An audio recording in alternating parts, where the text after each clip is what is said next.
Welcome to American Education FM, everybody. I'm Dr. Sean Brooks. Welcome back, everybody. Big episode here to round out the week. Lots of different topics discussed here. This may be a longer episode. It certainly will be than maybe some previous ones. At the tail end, which is the majority of this episode, I have a discussion with an anonymous mother from Ohio who had two children who were attending universities here in the state. One was attending Ohio State University and the other was attending Kent State University. She describes the fight that they had regarding the testing, the mask wearing, the shot taking, and all of it. And not to summarize our entire discussion, but she essentially did not comply, and neither did her children. And both universities ended up leaving them alone. Now, this took a lot of paperwork. It took filling out the exemptions. It took pushback.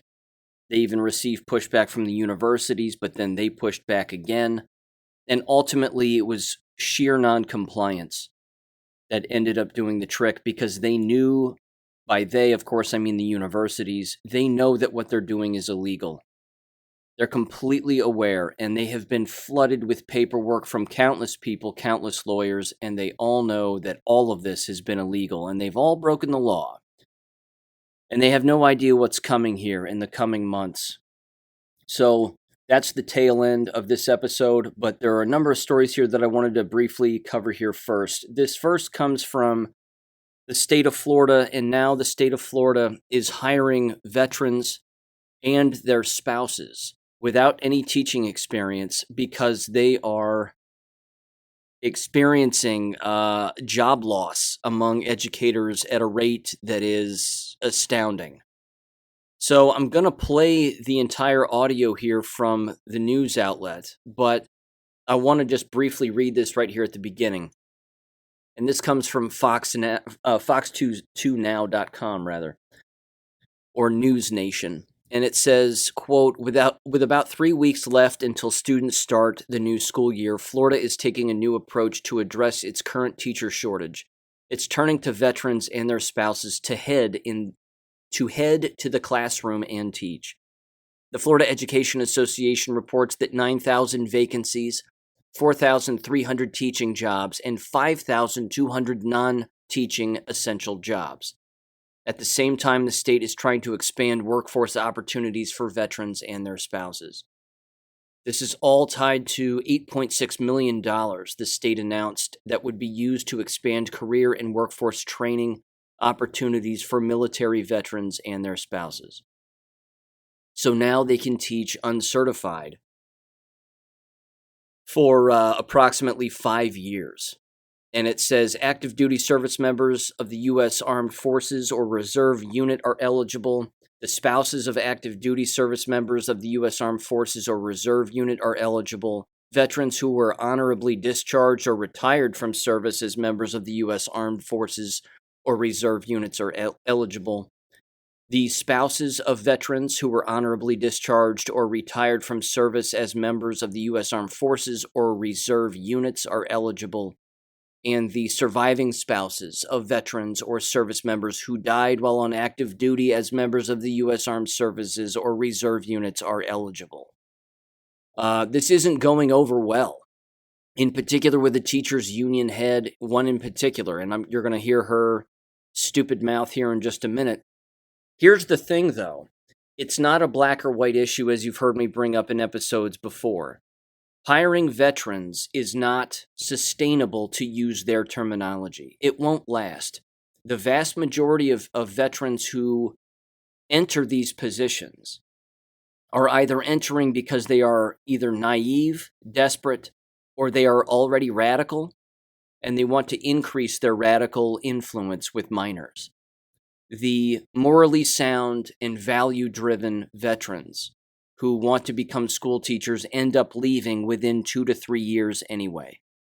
Because again, as you've heard me say in the past, what they end up experiencing from an administrative level is a lack of support, so to speak.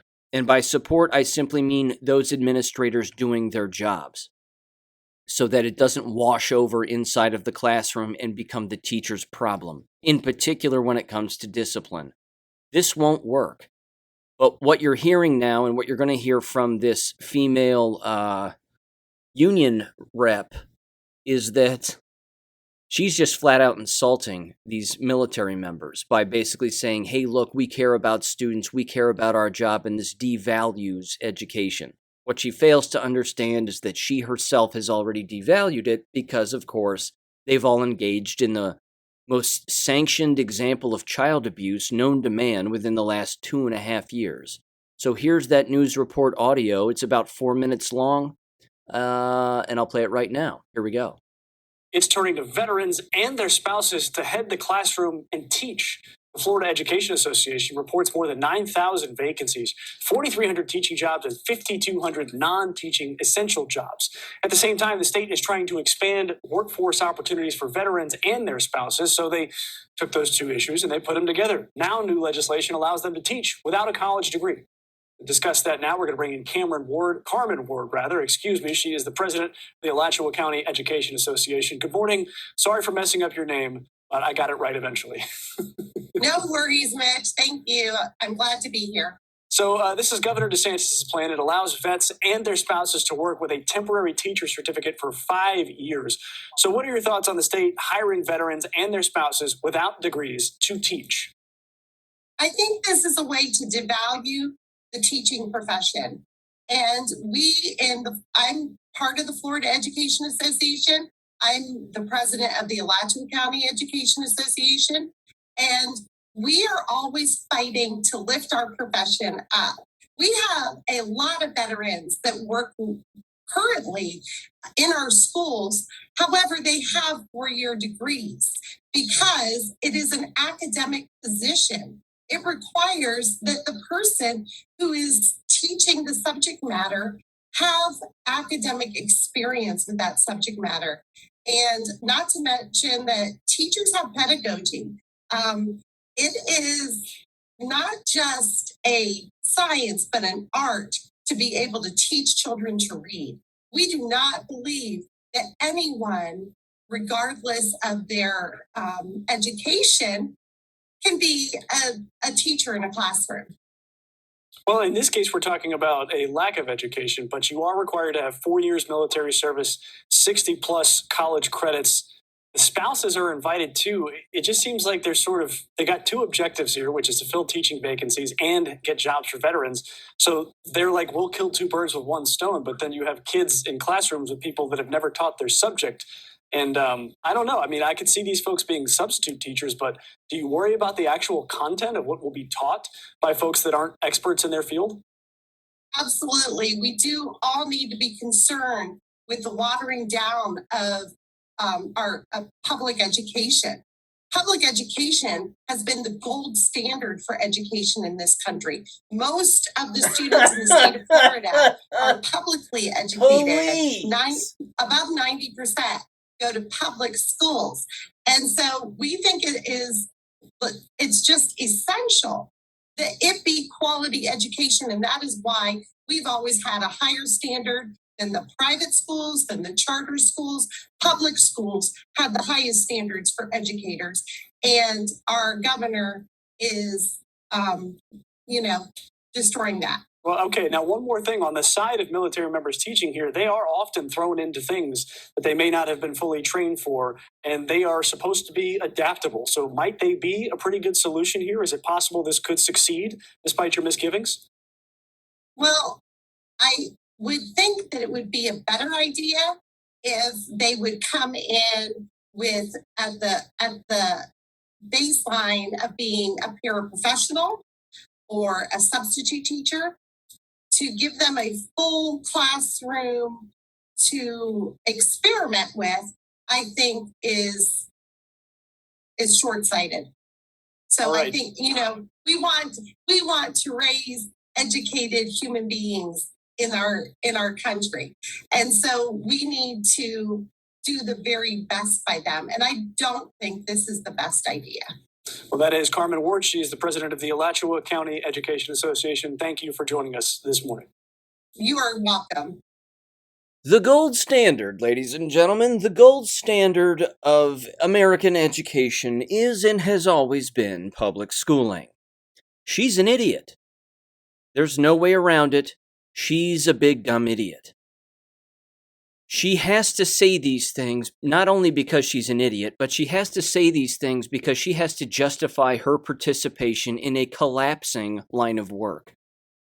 It's collapsing. And notice how her solution, she even said, won't work.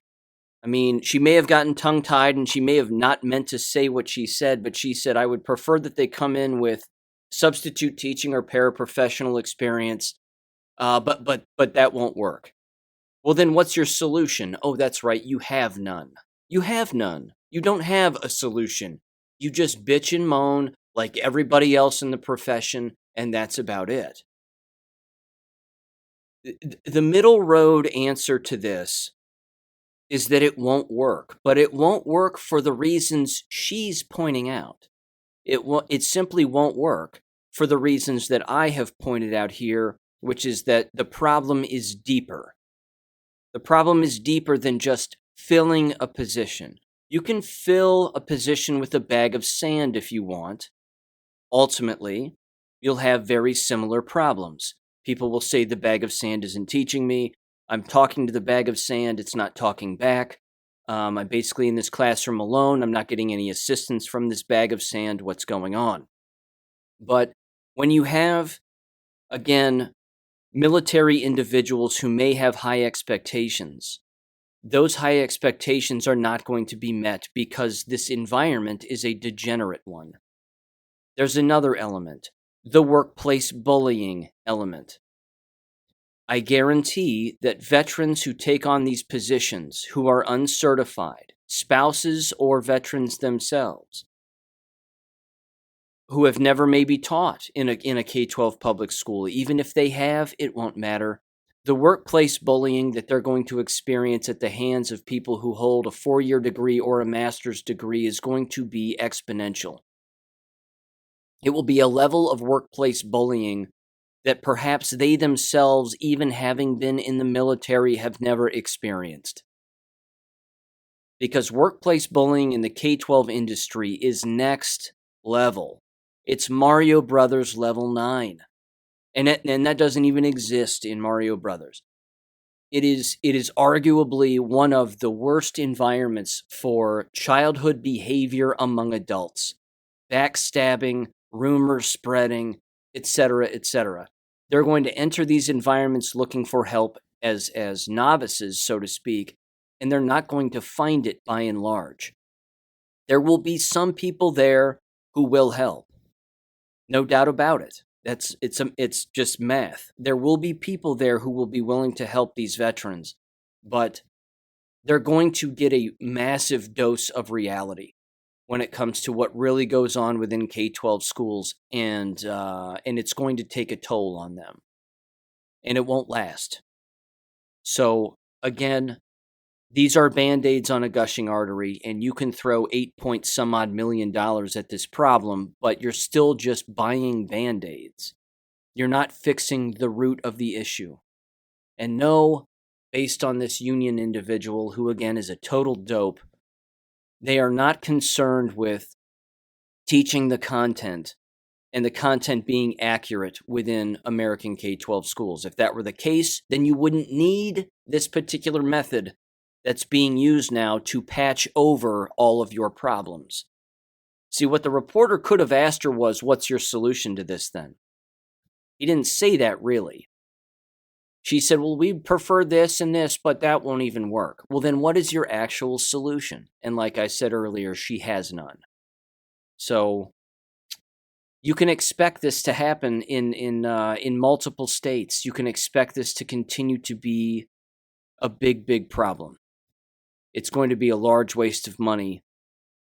And I feel bad for them. I really do. I feel bad for veterans who are entering this profession because they maybe want to make a difference, but they're going to find out that they are outnumbered and overwhelmed. And yeah, it's not going to be good. Okay. I want to mention this also, and this was fantastic. and it's great to hear from them. I was going to email them, and she emailed me back, and it requires a bit of a reintroduction. You may recall, I talked to her at least once. Her name is Paula, and she was a Canadian truck driver. And she fought the system as best she could. She traveled internationally from the States to Canada, back and forth and all around. And back in the winter time and pre-Christmas time, we were communicating on a regular basis about what she was experiencing in Canada and what the trucking business was experiencing. And again, she appeared on the show, I think, at least twice, or at least once, certainly I think twice, to provide some updates as to what was going on. And then, of course, her son Damien and his girlfriend Stacy were on a number of times also, talking about fedsforfreedom.ca, the website that they started to, again, defend themselves against the federal government, the shot mandates, and all of it. Well, they all lost their jobs, as you may recall. And I just got an update from Paula over email, because I was just, again, about to email her, and I'm glad that she emailed me back. And she said the following. She said this. She said, "Hi, Sean. I always listen to your podcasts and watch the This Is War videos every day. Thanks for your consistent efforts. It is appreciated. I have found a job where the vax mandates aren't applicable, but the pay is half compared to driving truck across border.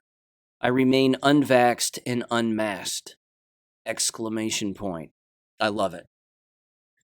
She said, "I'm working in a small factory making signs with Stacy.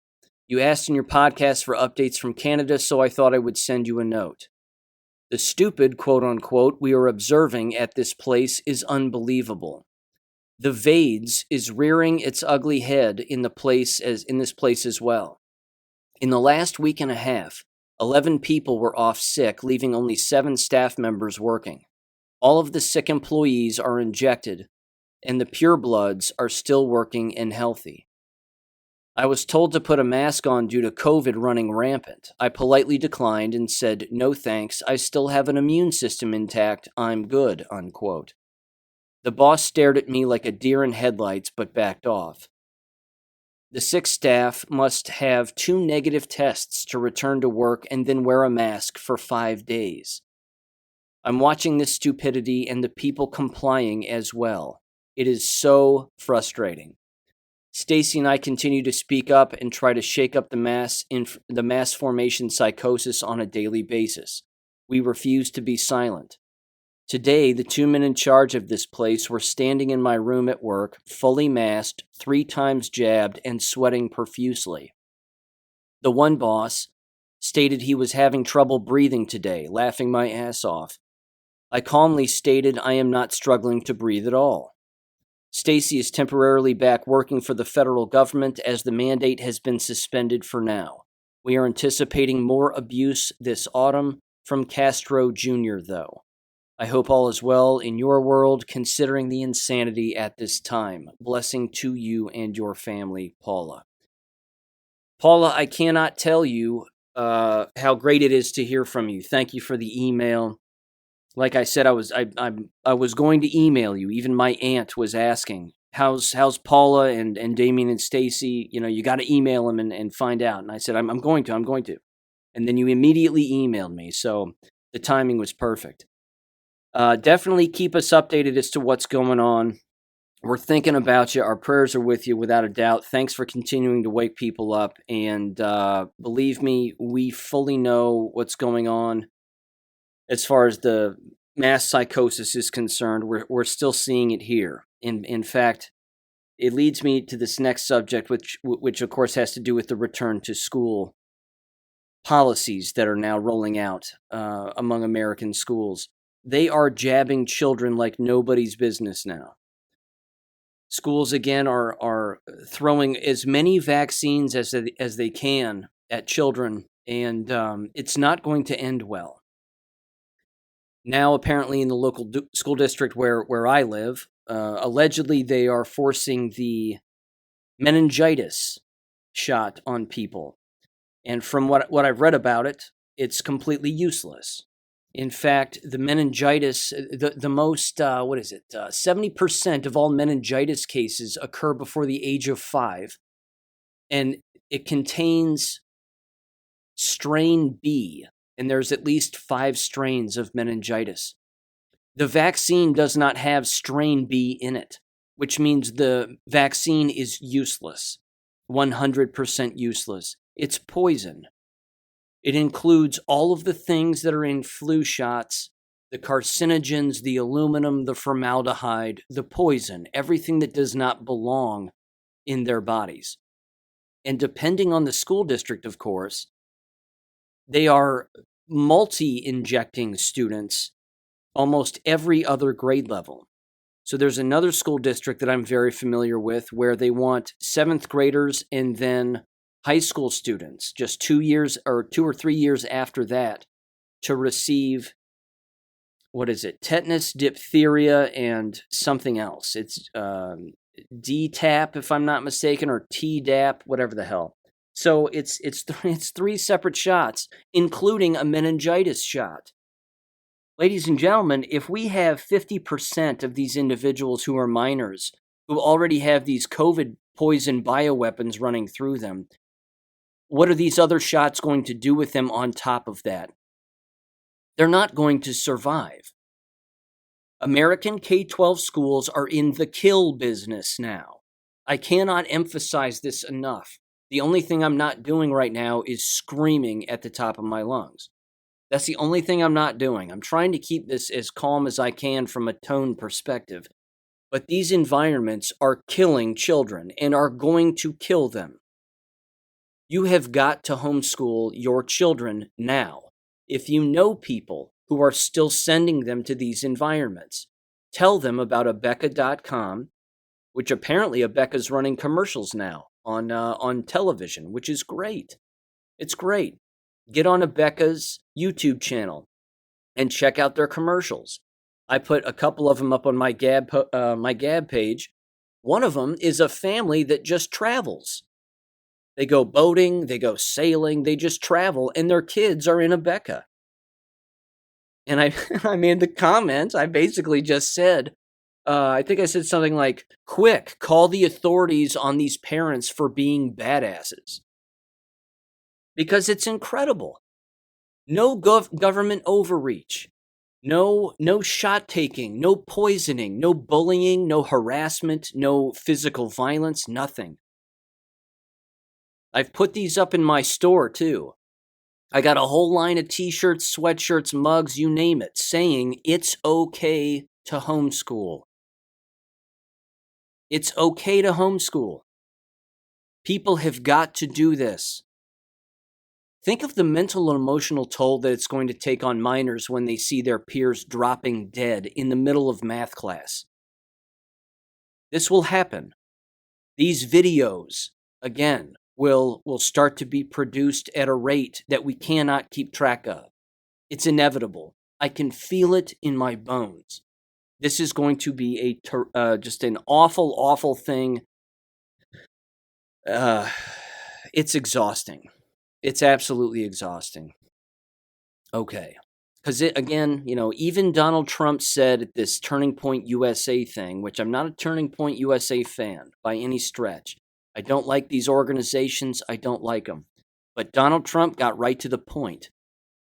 And he did say, you have to liberate your children from these environments.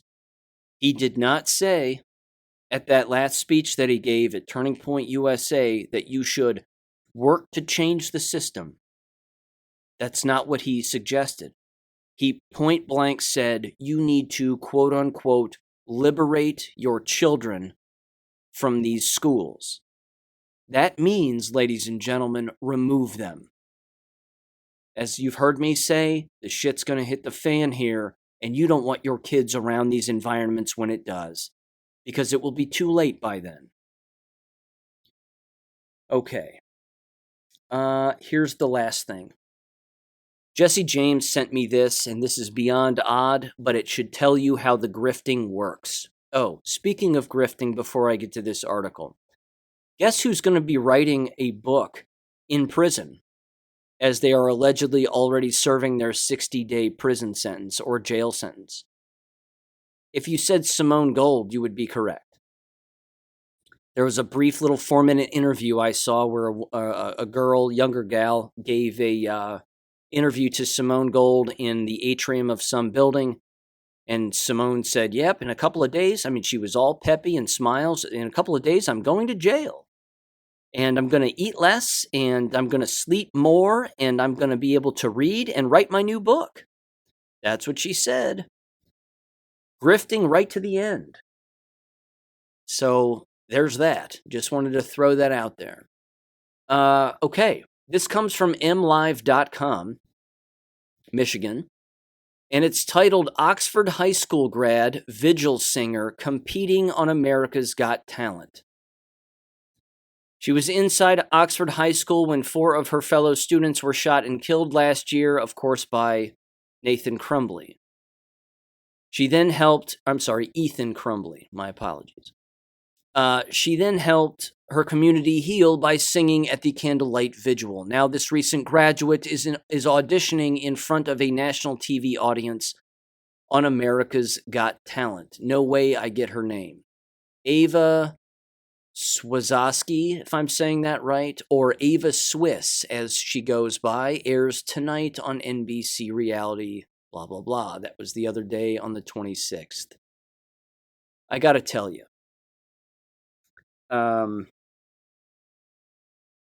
she should know better, but she doesn't because she's a minor, and this is the society we live in, and I think it's disgusting. Trying to make a buck and trying to be in the limelight on the backs of her dead peers. It's disgusting, and shame on her parents. Shame on her parents, because we know again that someone in that area and in that community either threw her name out there, or even worse, she herself did it. And got up on her soapbox and then again used this as a pedestal, these dead kids' backs as a pedestal to sing in this televised competition, TV show, reality show, crap fest. I think it's gross. I just think it's gross. So that's my 2 cents on that. Okay. Please stay tuned here because now you're going to hear my discussion with who I'm calling Anonymous Ohio Mom. And she is a perfect example of, again, what happens when you push back and you simply do not comply, in particular at the university level. So give this a listen, ladies and gentlemen. Have a great weekend, and I'll catch you on Monday. You know, before this really got crazy with the vaccines, I sensed it was going to get crazy. Like it was going to become like tyrannical, which it has been. Yeah. And so, you know, my immediate, mom kicked in to protect my kids because I saw it coming, that they're going to mandate this. I just saw it coming.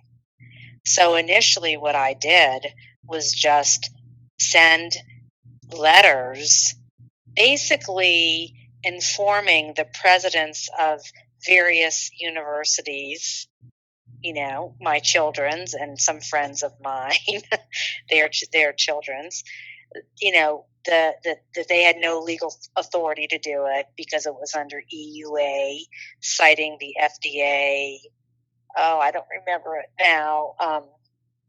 BBB, whatever it was from the FDA when it came down that because this was not approved. I don't have the exact FDA ruling on top of my head, but which I should. But anyhow, so sent claimed that. I got some information from Children's Health Defense, which is a great organization, because they originally had put out letters, that put a lot of these facts out, Sure. So myself not being a lawyer, was able to cite certain things. So it was kind of like a proactive thing to let them know, like, hey, don't even think about it because legally you can't do this. Yeah.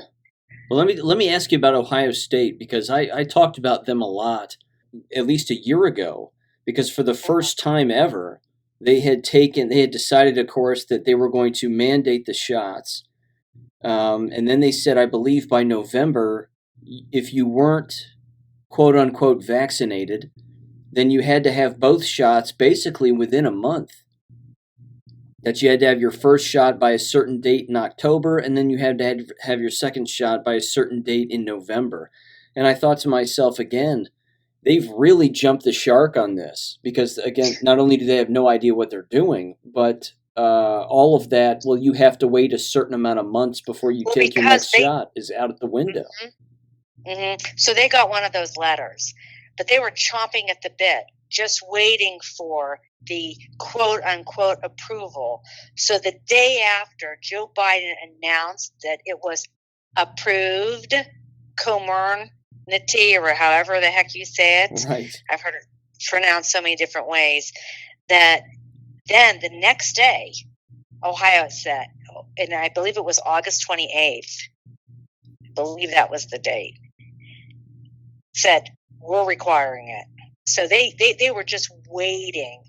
They were just waiting, and so, and basically then a week later, Kent State followed, and then some other, I think Akron U followed, so anyhow. Yeah, they felt like dominoes. They did. They absolutely did, because they were chomping at the bit for it. Yeah. And if you follow the money, follow the money. Right. Because they're getting ESSER's funds, and they're getting money for this.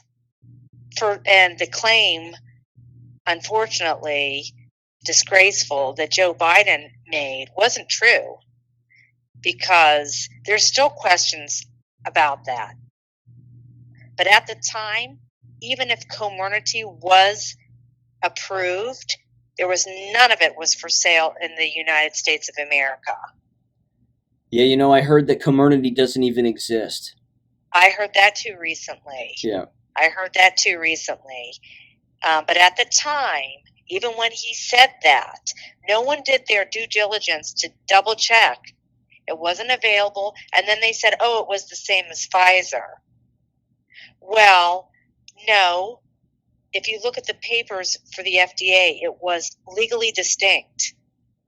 So it wasn't the same. So there was so much misinformation that went along with this.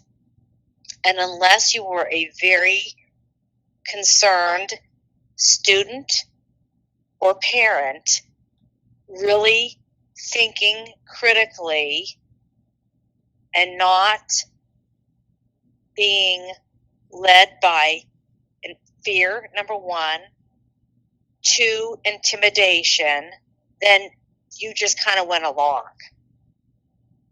because there was just so much deceptive information out there. Yeah. And, that just the word approved is so inaccurate. People would tell me that I would talk to, it's approved. No, it's not. It's authorized for emergency use. An approved medical device or medication has a package insert. Okay? If you got any of the vaccines at the time, and I don't know now, but at that time, and you asked for the package insert, it said intentionally blank. That is not conspiracy. That is truth. I didn't witness it with my own eyes personally, but my sister did at a CVS when she asked for it. Yeah. It's certainly, it is a conspiracy. It's just a fallacy. Right. I mean, right. They try, and any, it just saddens me that so many people just went along with this. It saddens me because it's not hair color. Right. And we do not know what the long-term effects are. We do not know. And any physician or medical professional that tells you it's safe and effective, they are I would run from them, because they cannot say that, because there have been no long-term studies. Everyone that took it is a guinea pig, in the study. If it's not even being monitored, though. I mean, nothing's controlled about it. Nothing is controlled about it. I mean, we have never seen anything like this. But the coercion, and there was no legal authority for any of these schools. They had no legal authority to do this. Okay? They just can't. You just can't.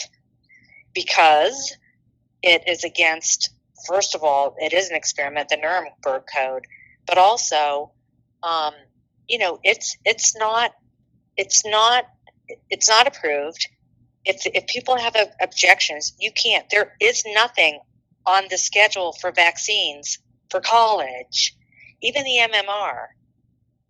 And if you go to the college websites, now I'm sure it's changed, but for the one that I went to with Kent, okay, so, and the same thing with Ohio State, if you go on, their vaccination, you could just easily write something and say, I don't want to take this, and, whatever it is. The only one for college that we have, and it even says it's interesting, again, another semantic, is the MMR, which, again, you don't have to inject anything. We've always had an option for vaccines. And that goes all the way down to whatever age. I mean, this is something you're putting into your body. If you don't feel like, that you want to, mess with God's natural immune system given to you at birth, then that parent has that right to choose that for their child. And when that child becomes of age, they have their own right to choose that. And that's just our Constitution. Yeah. So there's always been,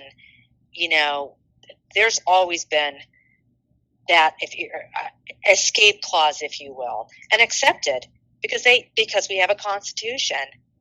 And a lot of those exemptions that students filled out, even staff members, numerous staff members, whether they, again, be teaching staff or working staff, mm-hmm. Maintenance staff, whatever, on these university campuses, were denied.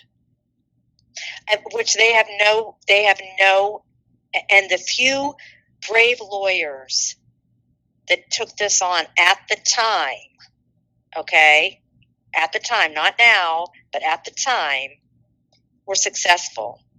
There was one for I believe they were a soccer team out of, I want to say it was Eastern Michigan College. And I believe it was Great Lakes was the name of the law firm. And they took on this case for these soccer because they were really pushing the athletes first. So that you maybe didn't have to do it for the whole university, but these athletes, they really were pushing for. So these girls on the soccer team say no. And there was I think maybe 6 of them, I don't remember how many. And Great Lakes took it on, and they won. And this is way back when. And they set precedent for the state of Ohio, Indiana, Michigan, and I believe there was one other state. So that ruling set precedent. And it was their free exercise clause. So all of us in these states, it was already set precedent. So no university can deny a student based on that precedent, that lawsuit. So again, it became like a part-time job, maybe even a full-time job, just following this and trying to become knowledgeable, about how to, what the rule of law was, because you just can't, we're all feeling that it's not right. But again, a lot of, students and parents just didn't have the time or took the time because it just seemed so overwhelming, which it was at times, to have the arsenal to legal arsenal to fight it, the knowledge. Because what they were telling you and what was truth were two different things. Oh, it's safe and effective. Oh, we're just following CDC guidelines. Who is the CDC? I'm sorry. When you would push back, So you're correct when you say, and that was the other thing, they all have these different forms. I'll give Ohio State this. Their religious exemption form was pretty simple. We crossed out what we didn't agree with, we signed it, and it was approved. Okay. It was simple. Kent, on the other hand, I agree that I remember we crossed out, I think there were like 10 points. And you agreed to discipline if you didn't follow these things. What are you talking about? What kind of discipline? It was very vague. So, you had an initial next to it, and we just said, do not agree. And we crossed out a lot. We submitted. They denied my daughters. This was for a religious exemption. They denied it. We just stood our ground. We just stood our ground and said, that's basically a contract when they make you sign something. And they came back and said, oh, no, you have to agree to all of this in order to get this. No, that's not legal. That's not legal. That's coercion.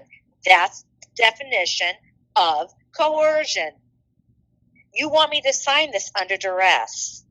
I mean, the amount of illegality that was perpetrated upon these students, and not just students, but that's where my focus was, Sure. Employees as well, unbelievable. Not only privacy, you don't have to write. That was the first one.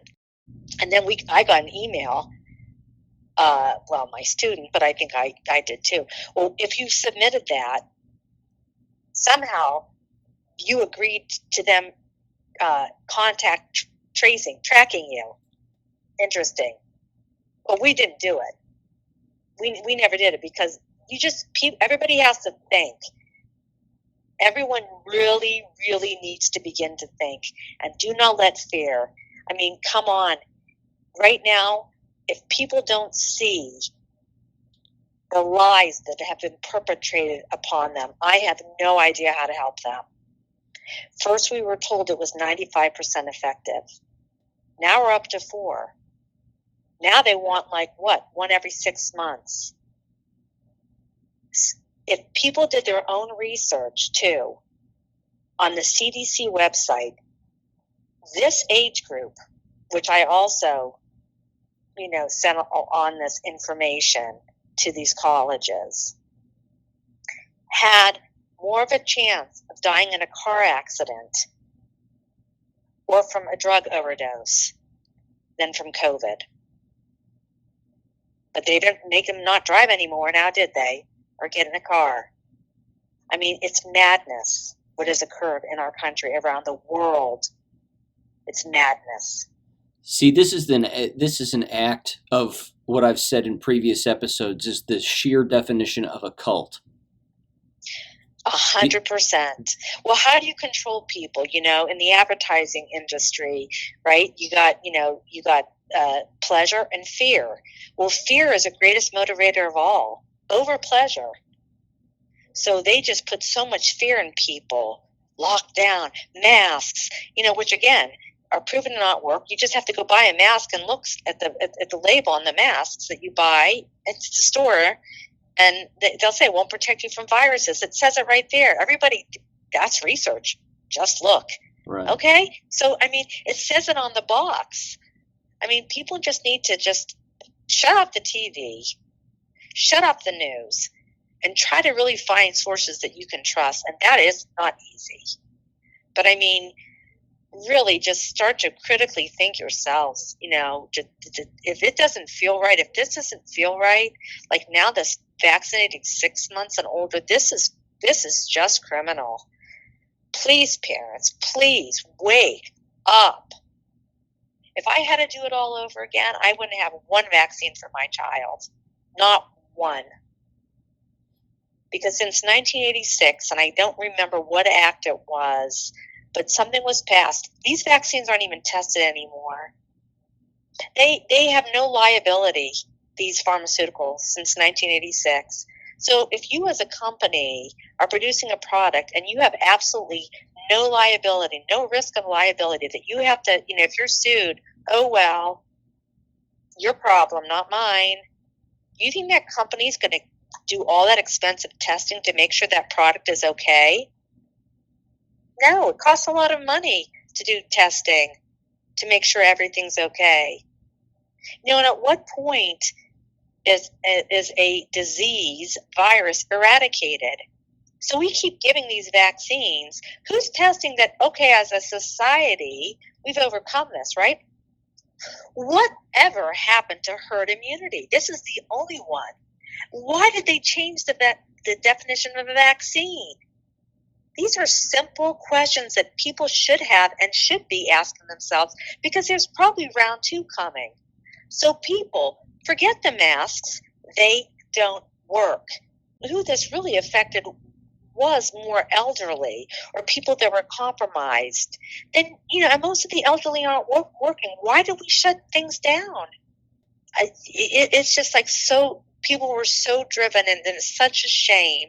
And I've gotten past at first I was so frustrated and angry with people. It's like when you see something so clearly, and like I give the analogy, like, okay, I know in this like little pond, there's alligators in that lagoon. Okay, I know that.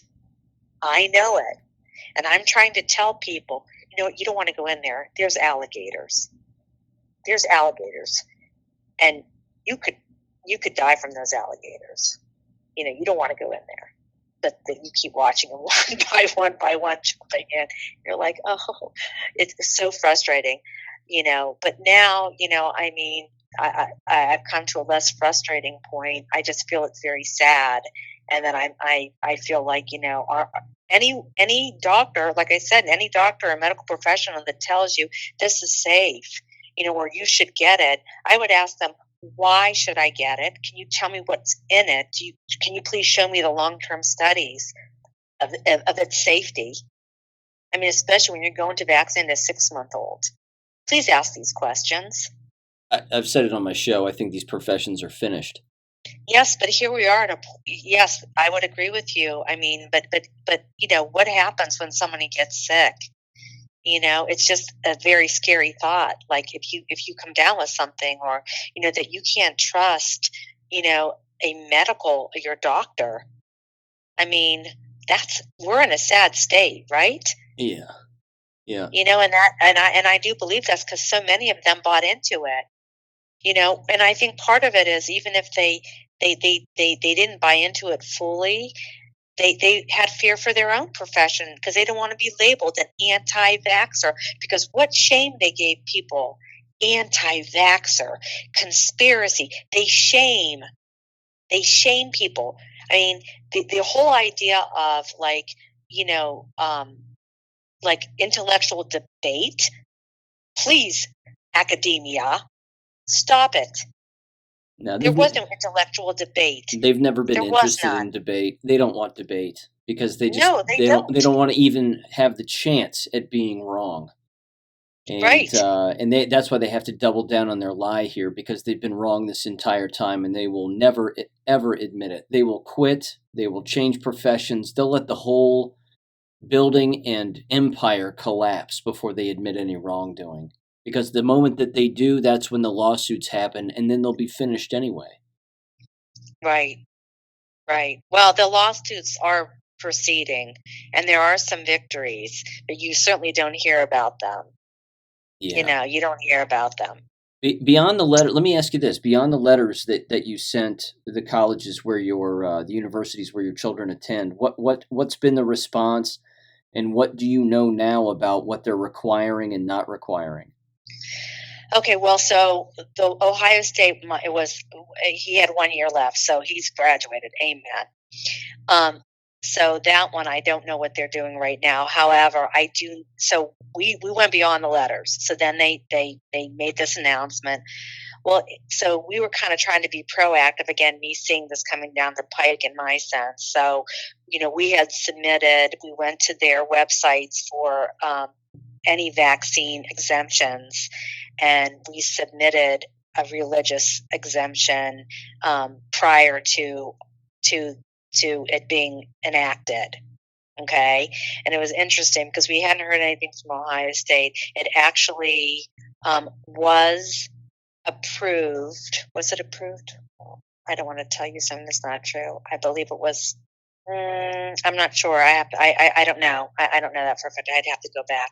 Kent was very back and forth, But anyhow, so then after that, then then this was after they had these forms to fill out, these COVID forms. Again, why so different than any other vaccine, right? You just had to write a simple statement saying, I don't want it to these universities. Basically, the MMR. Why was COVID vaccine treated different than any other one, treated different than the MMR? Why? You have to sign this specific form, agree to all these things. See, that was all that was all the fear propaganda, which is why they had the shutdowns of all the businesses, except for, of course, the big box stores. They needed the shutdown to visually scare people into believing that this is some sort of airborne thing and we're all going to die. Right. I mean, they tried it with SARS back in whenever that was, 2008, somewhere around there, right when Obama was in office. But it didn't work back then because they didn't have the shutdowns. Yeah. So then so what I ended up doing with these schools. So then my son got the religious exemption, so they left him alone. But then with Ohio State, this is Ohio State, and then they wanted to do the weekly testing. Well, in our religious exemption, we put the we put the COVID test too. Okay, and we did not include the masks, but we did do the testing as well, and because it is a medical procedure, and if you look at the tests, this is another thing that parents need everyone, not just needs to understand. These COVID PCR tests are still, to this day, under emergency use authorization. They have never been licensed or approved. If you look at the swab, if you look at the packaging, there are 2 letters on it. EO. It contains ethylene oxide. This is what they use to sterilize the tips of these. Ethylene oxide is a substance that is in the same as that is in Roundup. It's not healthy. That's a known carcinogen. And to be regularly sticking it up your nose, when they do your strep test, they stick a swab in the back of your child's throat, or yours, right? It's like, what do you have that done? Once, whatever, in a blue moon. Not weekly. Not up into your brain cavity practically, if they're doing it right, I guess, who's administering that. And then they're so inaccurate. I mean, look, you can go research who developed those PCR tests. It wasn't meant for this. So, I mean, people stop testing. To this day, stop the testing. It tells you nothing. And on top of it, you take the test, you're positive. Oh, now you're vaccinated and you're still positive. What do you do now? They don't give you any medication. It's like to satisfy your curiosity. Yeah. And as far as isolating, stop it, because how many people have you already been in contact? By the time you probably are showing symptoms of it, you've already been spreading it. If whatever is, which we still don't know. So then that was the fight then with Ohio State, going back to the testing. We said, no, that was in our religious exemption that you approved. And they're like, no, everybody has to. So then that was affidavit time. We did an affidavit of fact, and pointing out the legalities and so forth, and I went through, I don't know if you know of Affidavit 101. Do you know that website? I do. Okay, so James, so that's where I, got the help of doing that. So we did our affidavit of fact, and we sent them. Well, we hand delivered some, and we got them notarized, and then hand delivered it to, the president of Ohio State, the chief medical officer at Wexner Medical Center. And the people who were basically doing a lot of these conversing with these COVID communications, that were for these universities that were like setting the rules, or, people high up, right? So we presented them with an affidavit, and then it was interesting because and then we sent it via email as well. So I just did multiple, we did it multiple avenues, via email and attachment and certified mail. So interesting, Ohio State said, oh, well, if you want to get out of testing, you can apply through ADA, the disability. Ridiculous. So now you've labeled him disabled, but, we said, fine, because it's all a game. So, we put in here, okay, whatever. Did they answer? Let me ask you a question about the affidavit. Did they answer your response, your questions, or your statements of fact line by line, or did they just tell you that you don't have to test as long as you just go through the ADA? I think that if you want, you can apply through ADA. They gave us an out like that. But they never addressed all those affidavits. No, of course not. Because they couldn't. Unbelievable. Yeah. I thought they had a legal response. And by the way, I thought they were legally bound to do so. Well, okay, so they're not legally bound. No, they're not. They're not legally bound. All that does, basically all an affidavit of fact does is basically say, upon a lawsuit, is that, well, how come you didn't rebut any of this? Gotcha. That's really all it does. So it's potentially used as evidence, or yes, whatever you would call that. Yes. Yeah, okay. Like, well, this was presented to you. You didn't rebut this, right? So, and by the way, with public universities, and I would do this with all universities, actually, because they're breaking the law, is these were all CC'd and sent to the Attorney General of the state of Ohio. Yeah. So all this communication was sent there as well. And you could file with the Department of Justice, Department of Education, but it's worthless. But you could, just to have it on record if you want. Yeah. So we did. So then they came back and said, oh, well, you don't have to test. So, they're big bullies, and they're are trying to coerce people, and when push comes to shove, they know they have no legal authority in which to do what they are doing. So people push back. Kent was a different scenario because I had a nursing student. Right, so you're dealing with now. Well, let me ask. Let me ask you one more thing. Let me finish up with your son at OSU. Did he ultimately end up testing or applying for ADA, never. or he just said, "F it, I'm not doing any of this"? Well, they said, "Oh, it was approved." We just ignored, but we had never. He never tested once, not in 2 years. Okay. Because initially, when they were in lockdown and they kept bothering him about testing, he just verbally said it's against my religion. And then they never bothered him again. Oh, really? Good. Okay, I was going to say, did they harass him or threaten him with expulsion or anything like that? No. But then when they made it mandatory, this was pre them making it mandatory after Biden approved Comirnaty.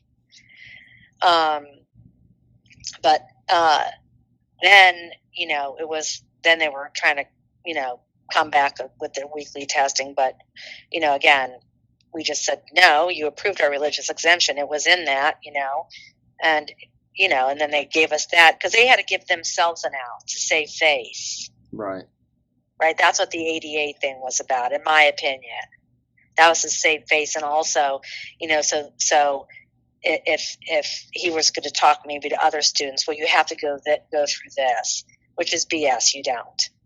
You just say no. They can't legally make you do it. And to withhold, especially for public universities. Now, these private universities, it might be a little bit different. but still the law is the law. We have a constitution, so they can't violate that. You just have to keep pushing. You just have to keep pushing back. Who's the paying customer here, for God's sake? Oh, it's maddening. It's just maddening. So now Kent State. So we were trying to be, again, proactive, and we went to the school. So in July, my daughter knew she got accepted to the nursing program. So we started at the beginning of August, like, okay, I have, religious, concerns, and before I go down this, arduous and expensive path of nursing, I want to make sure that I would be accommodated. And they came back and said yes. So at first they came back that the dean of the nursing school said we would have to check with their places where they did the nursing clinicals, because it wasn't about Kent State, because at the time they hadn't mandated, it was about the clinicals, the institutions where they did clinicals. So SUMA said no right off the bat, which isn't legal. Akron General, or was no, University Hospital, we never heard back from, and Cleveland Clinic said yes, that it was okay, they would accommodate her. So we got this approval. So, that made us feel good. Still trying to get things like in writing, all the, the T's crossed and the I's dotted to make sure we have everything documented. And then at the end of August, maybe it was, I'm getting them confused, Ohio State and Kent State, because I was dealing with both of them, juggling. But anyhow, then Kent was August 28th. I don't know, one of them was, but made the announcement that they were going to make it mandatory for all the students. So that's when we applied. Then you had to apply. Then you had to apply again. Okay, again, after we went through this with Kent, because we're like, what does this mean? We went to the student ombuds. Well, that only applied to the clinical places, not to Kent State, as if the two are disconnected. Right? Like in other words, you can't very well get your BSN without Kent also approving it, aside from those clinical places, right? And she was told she could complete her BSN. They would accommodate her. She could complete it, no problems, as long as it was done at Cleveland Clinic, because that was the one that we had an approval from. Right? So Cleveland Clinic approved an exemption. Yes. However, I got to say, I was going to say that's odd, because they were real tough on not allowing any exemptions, I thought. Cleveland Clinic came down hard on everybody. Okay, well, but listen, this is why we have a big lawsuit. Okay. Which I have not filed yet, but anyhow. So this is what they said, and then Kent does it. So then we have to go through Kent State University's form to apply for a religious exemption, which we crossed out multiple things because it was like, what does this mean? Blah, blah, blah. Anyhow, and so then it was denied. And, we just basically let it go because, you have no right to deny it. And then we basically sent a letter to the student ombuds and CC'd the other person, that was on that, who from their, I think it was like their vaccine, whatever they called it, was on the denial. Because they never used names, mind you. They never used names. Right. And pointing out that they didn't have the legal, asking them, what your legal authority is. Can you please, send us the vaccine schedule, the mandated or whatever, the required vaccine schedule from the, from the state of Ohio, and this, like, if we would go through these items that we don't agree with, if you could explain them further. We never got a response from that email at all. So you ignored it, we're going to just ignore you. So we just, then started proceeding, doing our affidavit of fact to the, I believe that was when we started. Again, I have to go back on my timeline of things because it's a little bit, again, dealing with two students wasn't easy at different places. But so then it was November, I think it was the beginning of November, that when the Cleveland Clinic makes the announcement that they're going to mandate it. Okay, because they hadn't. Right. They waited. So they made this announcement that they were going to mandate it. So the nursing department, the nursing school sends out this email to all the students saying, basically, I'm just paraphrasing here, but that basically any exemptions or anything would be removed. So nothing would be accepted, basically. Exactly. So Bella reached out to the dean, who she had been working with, the assistant dean of the nursing school. What does this mean in regards to me? Because we had been working with her since beginning of August, so she was very familiar with Bella. There was a lot of correspondence back and forth, and she said, "No, that you'd have to get it been removed." And they had to, because they wouldn't get funds because of the CMS ruling, blah, blah, blah. And she sent this link to the CMS ruling. Well, in the CMS ruling itself, if you press on the link, they actually stated exemptions for religious and sincerely held beliefs so we pointed that out to her. Excuse me. Then they're like, well, we're guests of these facilities. We can't control what they do. So it's the blame game now, right? With my daughter being caught in the middle. But we're not paying them for the BS, and we're paying you. So you need to stand up for your paying customers, your students. If you care so much about your students, you need to stand up. They said that they gave her now at the end of the semester, basically, you're saying no. So anyhow, we pushed back. And, letters, affidavits, just emails, to cite their legal authority to do this. I mean, and then you don't hear anything because they have no legal authority to do what they're doing. Right.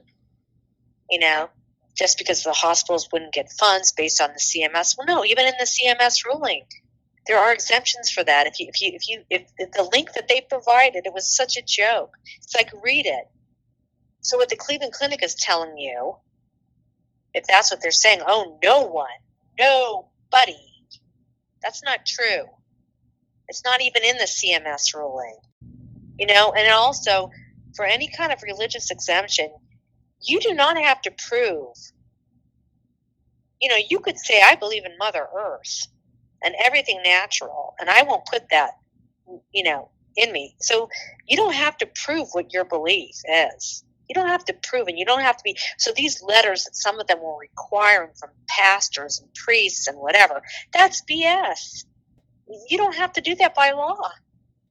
I mean, so there's just been so many lies. And if you really understood it, people really understood it. I mean, they would just feel so deceived. Because they have been. It's criminal. It is crimes against humanity at all levels. I continue to be shocked that these institutions have seen all this pushback and they haven't thought for 1 minute that this entire thing that they're engaging in might be criminal and might actually cost people their lives. Well, because I honestly believe it, and it saddens me to say, I don't think they got much pushback.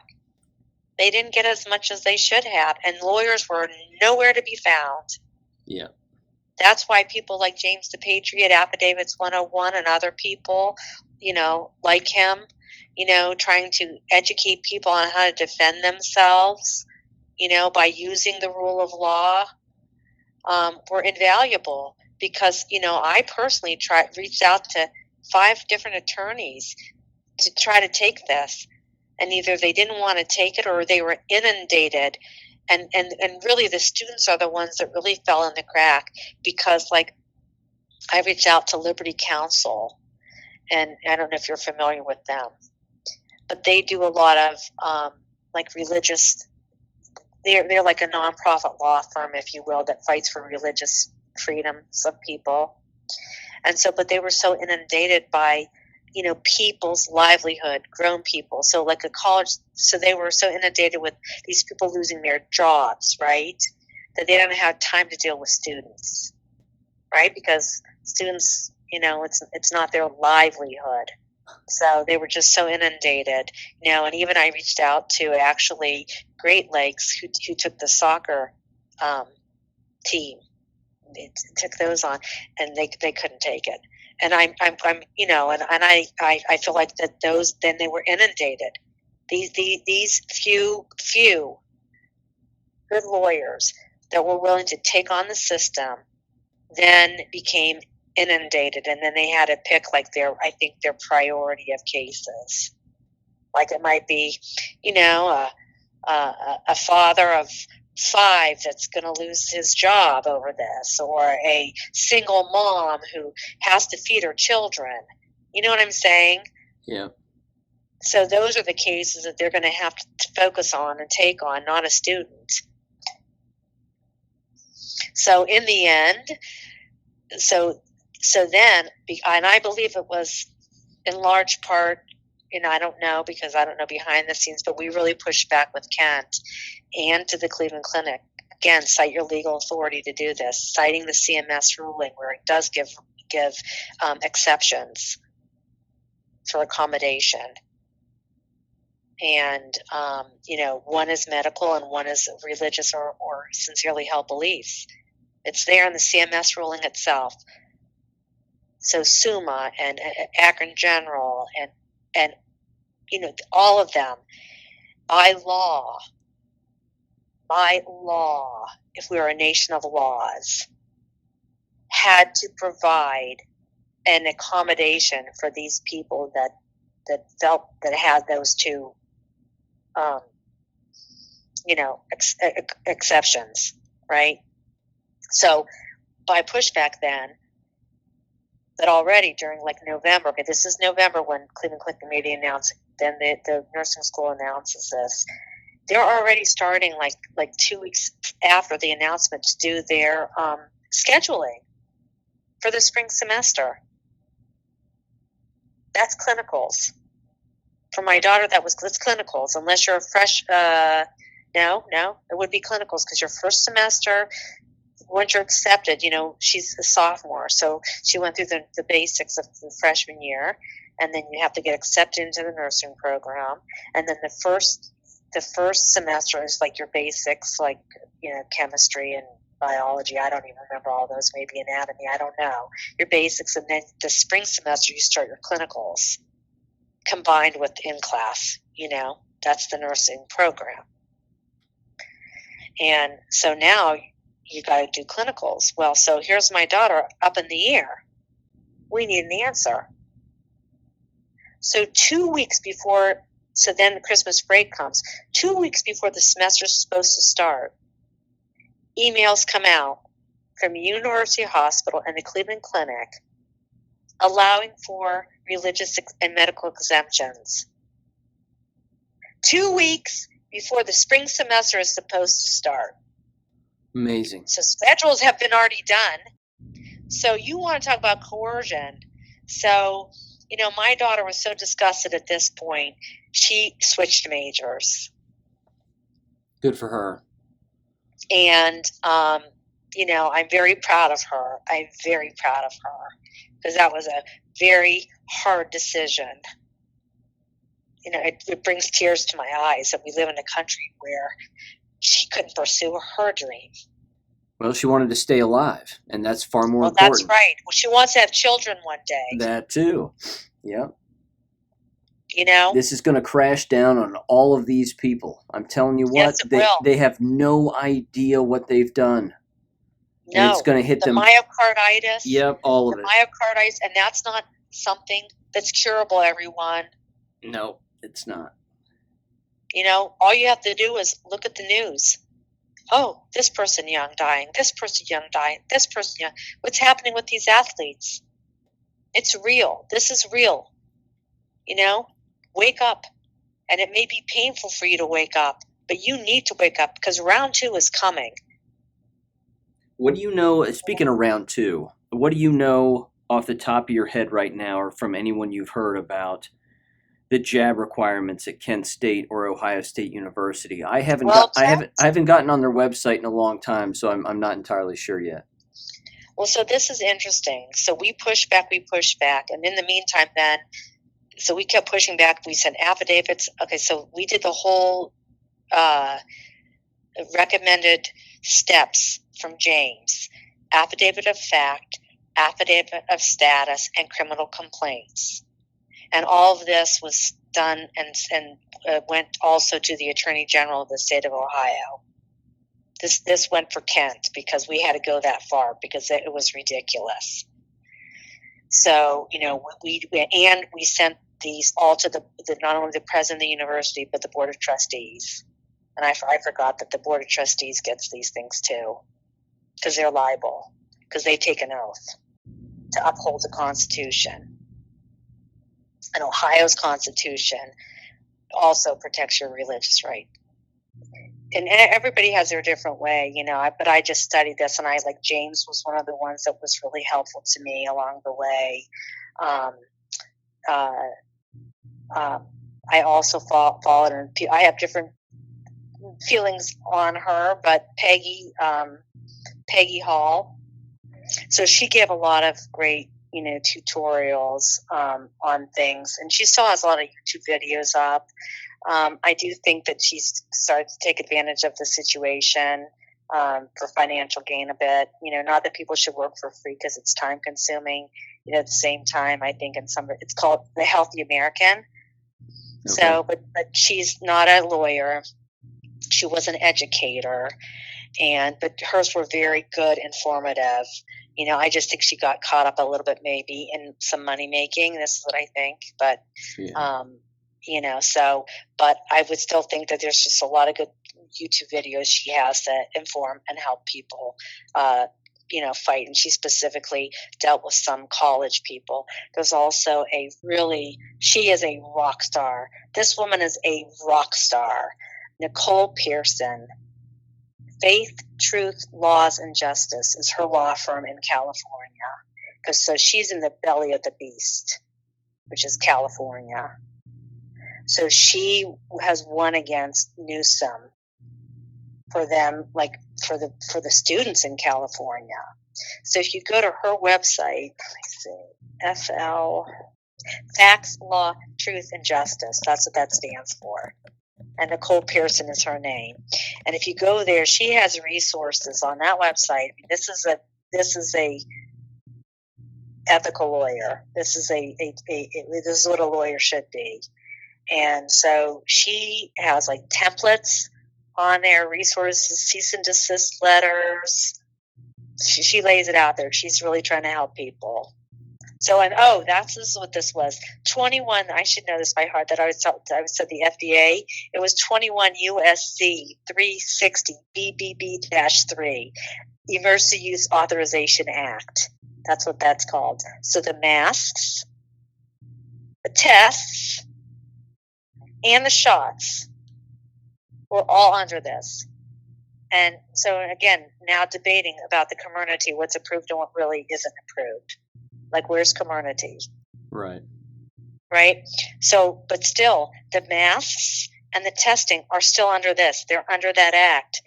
So they have if you don't want to do it, they cannot make you. They cannot make you. Yeah. They have to do a reasonable accommodation for you. You know what? I think the enrollment is going to be flat at these colleges and universities, and I think that they know that. Mm-hmm. And I think that they're not going to have any they're between a rock and a hard place, as I've said on my show, situationally speaking, because if they lift their mandates, which are illegal anyway, as we've discussed here, and as my audience certainly knows, that the current students who are still attending, who are double, triple jabbed, they're now going to feel tricked. Because now they're going to have incoming freshmen who don't have to get jabbed and don't have to wear a mask, or maybe don't have to get jabbed but do have to wear a mask. It it puts the current students that have been there throughout this entire time on an island all by themselves, and they have to feel tricked and betrayed to some extent. Well, as far as I know, Ohio State is still keeping it in place. They are not boosting. I can send you. I can email you. I think I have it. Someone posted, because there's a site on Telegram, no college mandates, and some mom made an Excel sheet of all the colleges as best she could, and who's mandating and who's not. Oh, I'd love to see that. Yeah, I'll forward it to you. Thank you.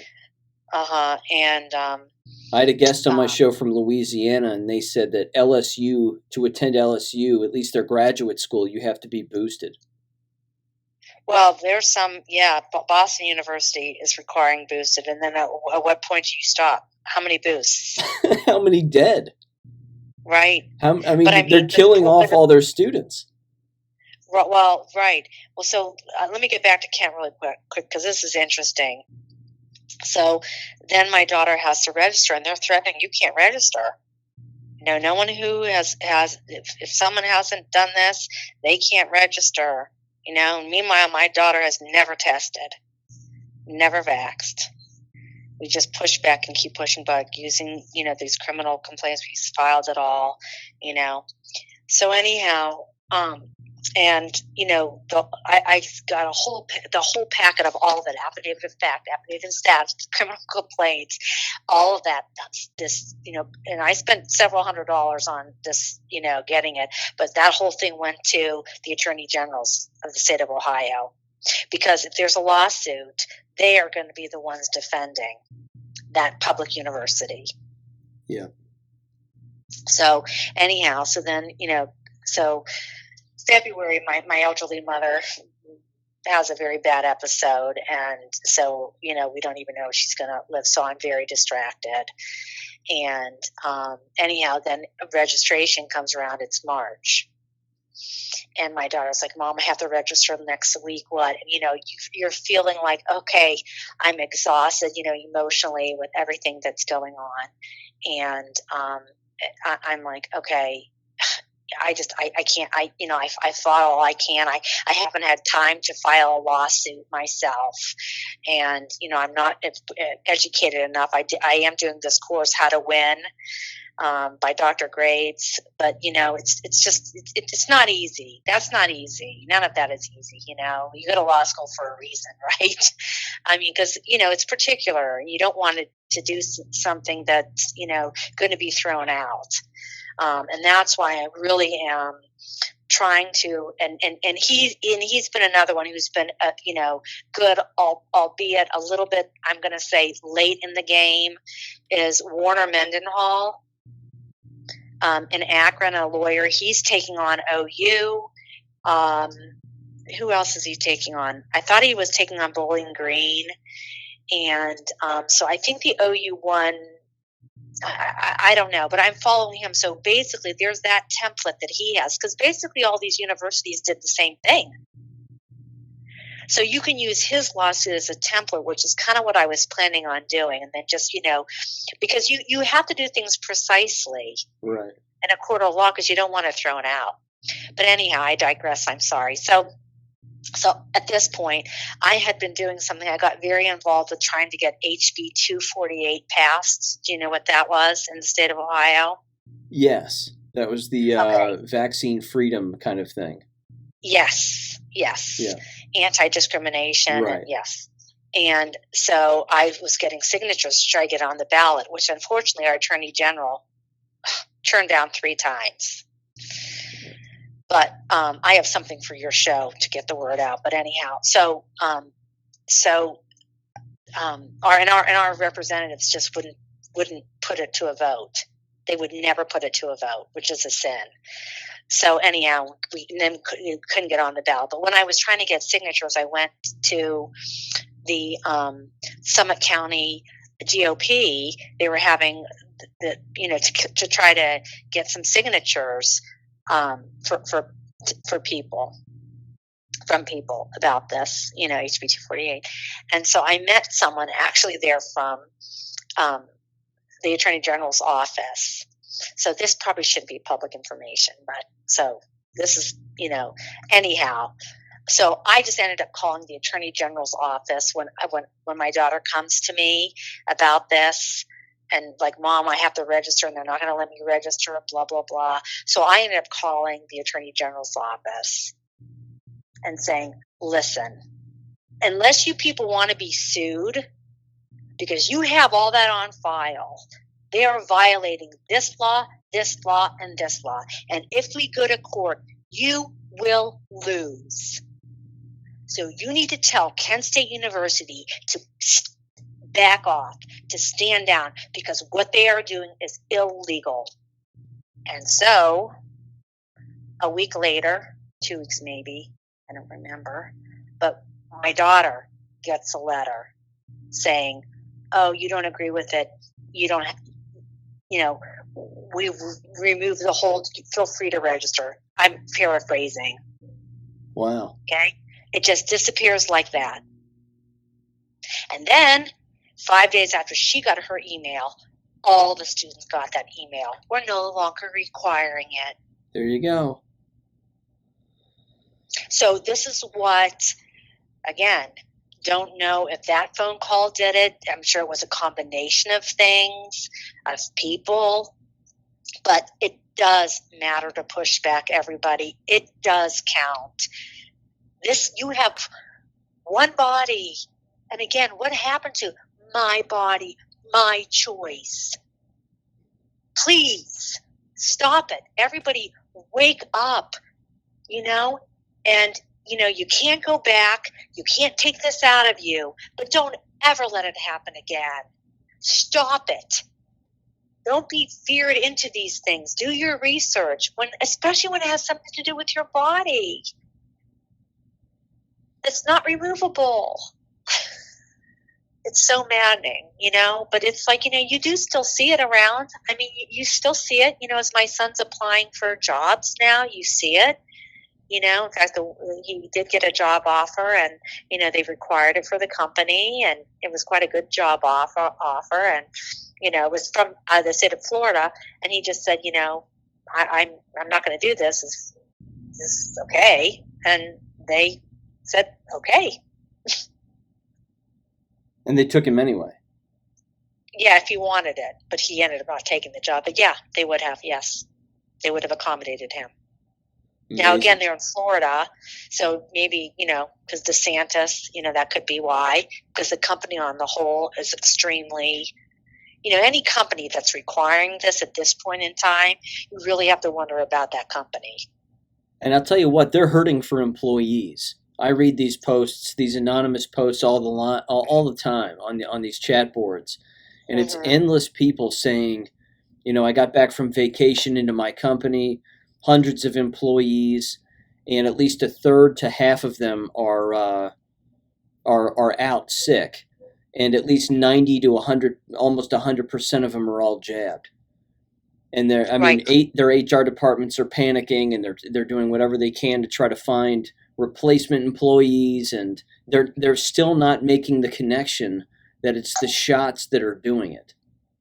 And also, just because you have a sniffle, don't take a PCR test. It's telling you nothing. They're so faulty. So, I have COVID, so now I have to isolate for what's it now? I don't know. It was 10, 7. Now what is it? Right. I mean, they keep taking them over and over again. Please. They're not authorized, and they're not authorized for a reason. No, multiple reasons. Yeah, those tests were FDA recalled last summer, and then it didn't go into effect until December. So they let them be fraudulent this entire time, and yet they still rely on them. That's right, and not one has still been approved. Not one. I mean, licensed, right? Approved, licensed. Yeah. Not one. So when people say this, it just goes like, I just, it's like, again, you see it so clearly, like the lagoon with the alligators. You see it so clearly, and I'm like, please wake up. And I still see these people walking around with masks. It's like, it won't do a darn thing. But I'm glad that's okay. Again, if that's what you want to do, I'm just about freedom. If you want to get that vaccine, you go right ahead. Just like the flu shot, you go right ahead. But for these things to be forced upon people, these need to remain a choice. That's paramount. So again, if that's what you want to do, it's not my body. You go ahead and do that, but do not be forcing that stuff on me or my children. To have an education, to feed your family. This is ridiculous. This is not America. So what do you think is coming down the line here this semester? Well, so Ohio. Well, again, I think it's the same. I think I'm not sure they're going to be doing the boosting. Just because as it unfolds, people are saying like, okay, has how many boosts? Biden, and he has COVID. Vaxxed and boosted are getting COVID. I mean, so what does that tell you? It's not going to stop it. It's not going to stop you. And your chance of dying from this from the get-go was almost nothing. But again, if people would have looked at the CDC, they could have found those statistics. But they just didn't. No. Plus, they believe they believe these doctors. They went into fear. The combination of those two things, and it's just sad. But you had to have the medical profession, buy into it to so all these doctors, oh no, you need to get it, you need to get it, you need to get it. Tell me why. Can you tell me what's in it? Show me the long-term studies. If you can show me those things, then I can make an informed consent or not consent. This is how we've always been. Why was it different with this? Because it's a kill program. It's a depopulation agenda. They need as many people as possible. Yep. And I guarantee that this year in colleges and universities and even K-12 schools, they're going to see a sick and die off like they've never seen before. And it's already happening at the K-12 level. I just got done talking about it for Wednesday. Is that these K-12 districts are having to now change all of the parameters when it comes to teacher qualification to hire employees because they have no one wanting to be teachers. And they're closing schools left and right because they don't have enough teachers to fill their buildings anymore. Well, that's good because let's just homeschool people. Let's Absolutely. Just do it a different way. 100%. You know what I mean? Like, yeah. I mean, we're just, but it takes we the people, and people just have to start standing up. Don't fall for it again. I mean, so as far as I know, Ohio State, I don't know about the testing, but I know that they're requiring the vaccine again. And I don't think they're requiring any boosting, but the vaccine. Kent, we have not gotten any emails that it's changed, that they're now going to go back to requiring the vaccine. I don't think they're going to do it because legally they can't. Not to my knowledge. I don't know now if they have incoming freshmen, if they're going to make it different, like, oh, if you're incoming, you have to, but if you've already been there, and who knows what the percentage is of the, that had it, that didn't, because you got Kent's kind of like, there's a number of commuters, versus Ohio State's more, I would say, non-commuters. Kent probably has a higher level of commuters. I don't know that, but I guess that. Yeah. I don't know what their percentage, but like Ohio State touted that 97% of their faculty and students were vaccinated. 97. I'm only hoping that these students lied. I'm hoping that there's like, come on, what happened to the rebel students, right? No kidding. What happened to the rebel generation of like we need some of those rebels of the like 70s and 80s, young people, Absolutely. To fight against the man or whatever it was. Yep. And so they seem to just, roll over much. So, but, so it was just through a lot of pushback, letters, affidavits, you gotta learn you gotta know the laws that they're violating by doing what they're doing. And they're pretty simple, I mean, just basic one. I mean, again, your free exercise clause, if you're taking the religious stance, And then the medical, I mean, there's exceptions for that. Again, the CMS ruling, that law, CMS, well, they won't get paid because of CMS if not everyone's vaccinated. Well, I don't think so. Again, it goes against everything we've ever. You cannot force a vaccine on people. Yeah. Any medication. And the number of people that don't even know that the exemptions were actually a thing and are still a thing is shocking to me. There are students and staff walking around not knowing that those exist. Yeah. As unethical as even those are, because those shouldn't even have to exist. Agree. Yeah. Agreed. You should just say no, thank you. It's amazing. Well, they shouldn't be allowed to require a medical procedure. Where is your license? Where's your medical license? Exactly right. We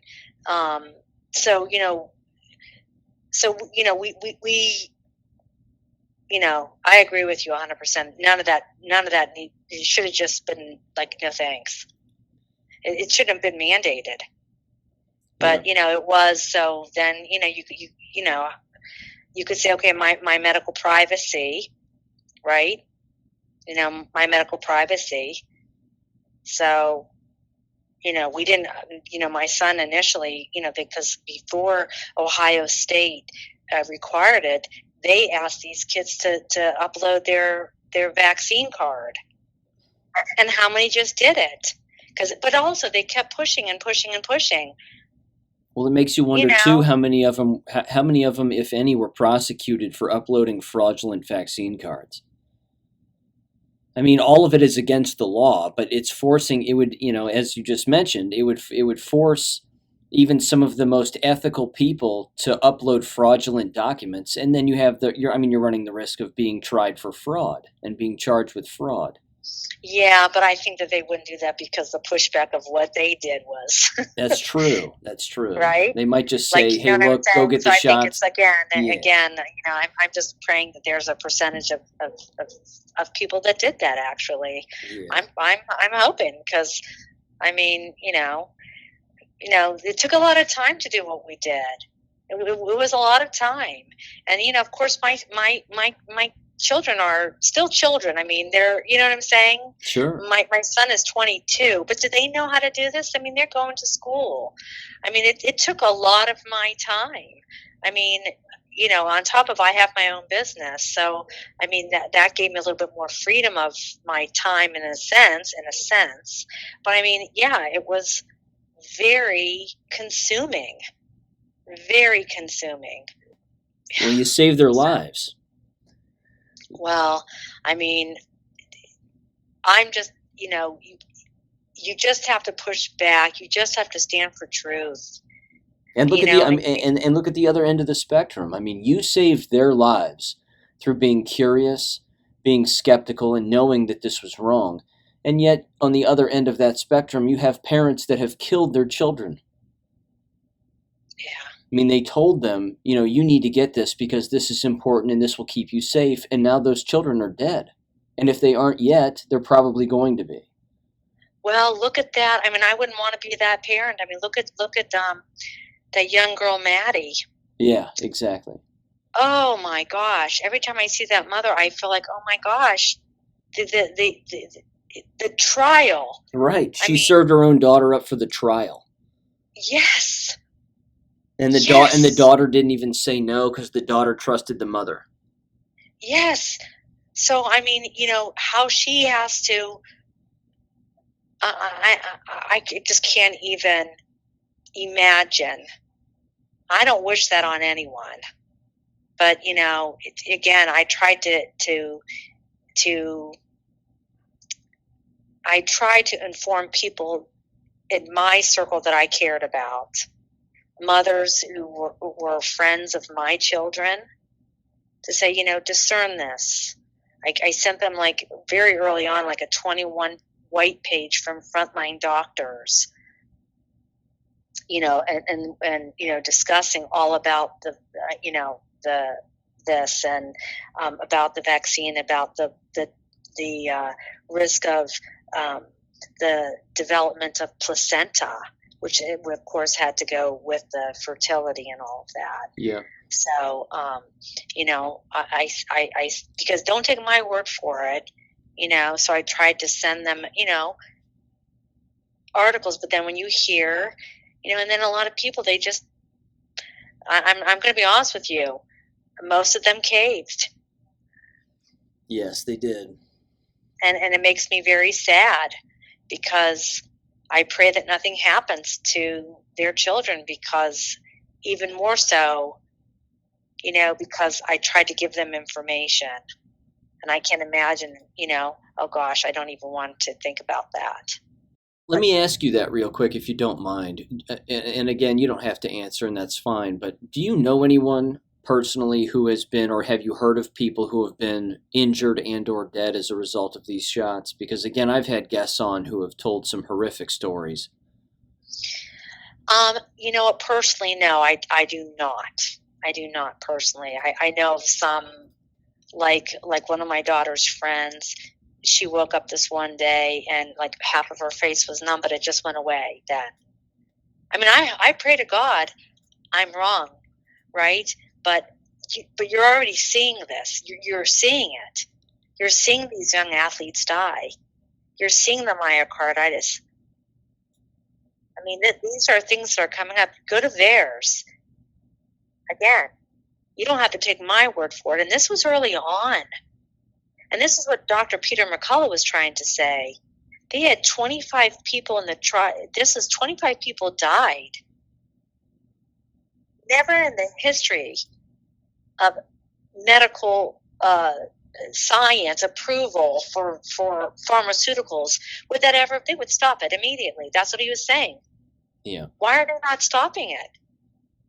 I mean, and I found this very early on, and it was October, I think it was the 21st of 2020. The FDA did this, theirs, it was for the VRBAC meeting. And it was this discussion about how this would be entered into the VAERS system, any adverse reactions. So on the slide, and this I don't know if you could even find it anymore on the internet, but I actually downloaded it. I have it, and I have a picture of the slide, and this is what I sent to all the presidents of the universities. Initially, I sent them a picture of that slide because it says possible adverse events, possible, and pericarditis, myocarditis, death. It's on there. I don't know if you've seen this or not. I have. In fact, that consent form that Pfizer put out not only says all of that, but they, at the K-12 level, they would pass that around. And even though it said death, I mean, the number of people that still took it was astounding. Because instead of reading the documentation, they would rather just believe what their television told them. Yeah. And I mean, even their own bosses, of course, and school boards and XYZ were telling them this is the safest thing to protect against COVID. I mean, it was nuts. Right. But instead of doing their due diligence as an individual, they just went along with the crowd. And that's going to end up being the most deadly mistake that they've ever made. Yeah. We as parents, I think most parents taught their kids, don't follow the crowd. That's right. But they all did. It's just very hard, It's just very hard because I don't know what they're feeling now. I've not talked to any of the people that I basically kind of tried to warn that ended up saying making their own different decision. That I just wonder how they feel now when they see these, if they're even seeing it. Because they don't obviously advertise a lot of this, but if things are kind of connecting, or if they, like you said, I personally don't know of anyone myself directly, but I mean, every week, you know. But I will tell you, and I don't know if you're aware of this or not, since you have a mouthpiece. Before I forget, do you know about the? It passed phase 1. They're going to try to make an amendment to the Ohio Constitution for religious freedom Good. of choice. So I'll send this to you. I'll send it. It's an email that I got. So they need 600,000 signatures to get it on the ballot. So it passed level 1, and now we need 600,000 to get it onto the ballot in May. What's the amendment? You know what? I don't have it off the top of my head, but I'll send it to you, and you can research and look at it if you think it's good or whatever. Okay. So, since we couldn't get HB 248 passed, I mean, I would say this is the next best thing to that. But again, our representatives, except for a few, just sold us out and wouldn't vote on anything like this. Yeah. But so now we, as the voters, have to decide. Yeah, so I haven't read it thoroughly. Plus, I forwarded on the email. This was the initial group that I got that gave me that I submitted and went out to get signatures for HB 248. Gotcha. So I'm assuming it's a decent, and I shouldn't, I haven't read it thoroughly. So, but it is for an amendment to the Ohio Constitution, which I think I think DeSantis maybe did something like that in just an executive order.